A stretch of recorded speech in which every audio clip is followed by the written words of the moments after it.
주시기 바랍니다. 예, 금융위원장님 고생 많으십니다. 초대형 IB 육성에 대해서 한번 견해를 여쭤보고자 합니다. 네. 저는 기본적인 올 5월 달부터 이제 시행령이 개정돼가 실시가 되는데 네. 기본 방향 자체는 매우 바람직하다고 생각을 합니다. 혁신적인 모험 자본을 공급하고 또 국제금융 투자에도 적극적으로 참여하는 그런 IB를 육성한다. 그 굉장히 바람직한데 구체적인 몇 가지 문제점을 한 두 가지 정도 지적하고 제가 생각하는 대안을 이야기할 때는 거기에 대한 위원장님의 의견을 좀 주시기 바랍니다. 네.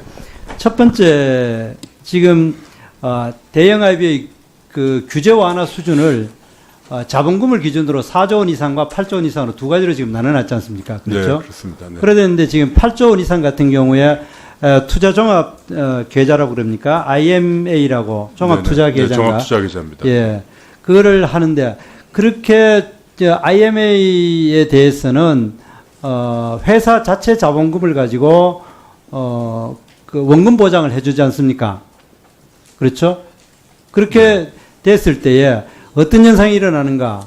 지금 사실 우리가 각종 투자 자금에 대해서는 은행이 아닌 다음에 원금 보장하는 것은 굉장히 중요한 문제인데 이것이 8조 원 이상 되는 증권회사는 해주고 나머지는 안 해준다 했을 때 우리 시중에 있는 100조가 넘고 한 몇백조 되는 부동자금들이 특히 107조가 가지고 있는 MMF 같은 자금 같은 경우는 급격하게 이쪽으로 지금 옮겨갈 가능성이 있으면은 이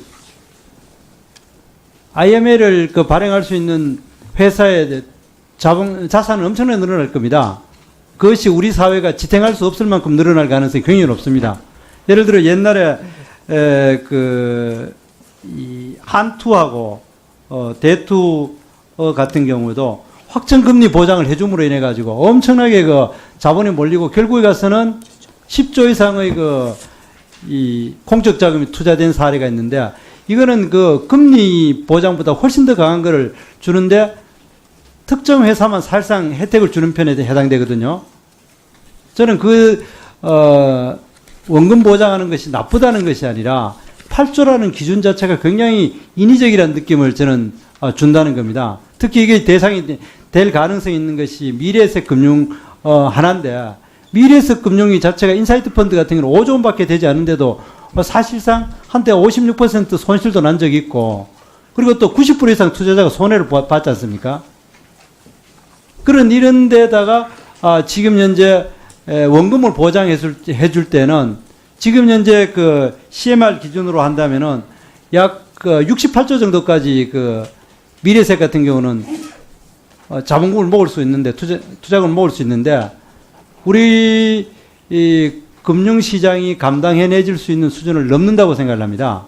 그걸 내가 첫 번째로 지적하는 바고 그다음에 두 번째 4조 원 이상의 IB에 대해서는 1년 미만 단기원 발행을 인가를 지금 해주겠다는 건데 그것도 그냥 해주는 이거는 또 8조 이상과는 달리 없이 직접 심사를 해가지고 해주겠다는 거 아닙니까? 예, 지금 심사 중에 있습니다. 예, 심사 중에 네네. 있는데 그 기준이 나는 굉장히 자의적이라는 느낌을 가지고 있습니다. 지금 우리가 지금 이 심사라는 기준은 이것이 원금을 떼이거나 문제가 됐을 때 이 부도가 났을 때 문제를 얼마나 당연히 해줄 수 있느냐 이 기준으로 해가지고 그 회사가 증권회사가 가지고 있는 안전성 문제라든가 그죠? 안전성 문제라든가 그다음 이제까지의 신용도 이런 걸 평가를 해야 되는데 지금 현재로는 그런 평가는 거의 없고 대부분의 대주주의 적격성 기준으로 이게 지금 심사가 이루어진단 말이에요. 그죠? 지금 그런데 이제까지 대주주 적격성을 한다면은 너무 이게 결과가 빤하게 되고 이거는 8조 이상의 하고는 또 형평이 다르게 8조 이상은 자본금 하나의 기준으로 되는데 이거는 대주 적격성으로 지금 이게 판가름이 나고 이래 된 것이 문제라는 걸 제가 지적하는데 그건 거기에 대해서는 위원장님이 나름대로 견해가 있으니까 그렇고 그래서 제가 이야기하는 바는 이 8조라는 거 4조라는 거 이 기준을 제 생각에는 좀 완화를 하고 가능하면은 대형 증권회사가 어느 정도 자본금 이상 되는 데는 다 풀어주고 대신에 안전성 기준에 대한 그 건전성 규제를 강화하는 쪽으로 예를 들어 일정 자기 자본 이상의 지금 같은 경우는 8배 정도 그 하도록 하지 않습니까? 그렇게 하지 말고 그걸 2배 이하로 한다라든지 이렇게 지금 8배 같은 건 미국 이 금융위기 때에 JP 모건이나 이런 수준으로 지금까지 지금 될 수 있다는 건 너무 과도하다는 겁니다. 그렇게 한다라든지 그다음 회사채 리스크를 관리하는 제도로 만든다든지 그렇게 자본금 기준으로 하지 말고 그리고 두 번째 4조 이상 같은 경우에는 너무 대주의 적격성이라 갖는 이 정치적인 요소를 자꾸 고려하지 마시고 제대로 그 회사의 건전성이나 그 자금 관리 요건으로 이거를 봐가지고 여기 대해서 해달라는 그거 하나 하고 그다음은 좀 이왕 결정했는 것 같으면은 이것저것 눈치 보지 마시고 빨리 좀 해달라 두 가지에 대해서 제가 말씀드리니까 여기에 대한 견해를 말씀해 주시면 좋겠습니다. 네, 일단 그 처음에 말씀하신 종합투자계좌 IMA는 최대한 원금이 보장되도록 그렇게 상품을 설계하겠다라는 뜻은 밝히고 있습니다. 그렇지만 본질적으로는 실적 배당형 상품입니다. 그리고 또 걱정하신 지나치게 이게 돈이 많이 그쪽으로 몰려서 건전성을 저해할 수도 있는 거 아니냐 하는 부분은 물론 이 발행 제한 조달 한도에 따로 그 규제를 두고 있지는 않지만 직접적인 한도 규제는 죄송합니다. 그 질문하는 거는 그 자체도 문제지만은 이것이 8조 이상의만 회사만 허용됐을 때 우리 시중 자금들이 급격하게 한 회사로 설립 현상이 났을 때 그것이 우리 사회가 견뎌낼 수 있는 한도를 넘는다는 걸 지적하는 겁니다. 제가 그거를 그 자체를 네네. 대해서 내가 이야기하는 것이 아니고요. 네네.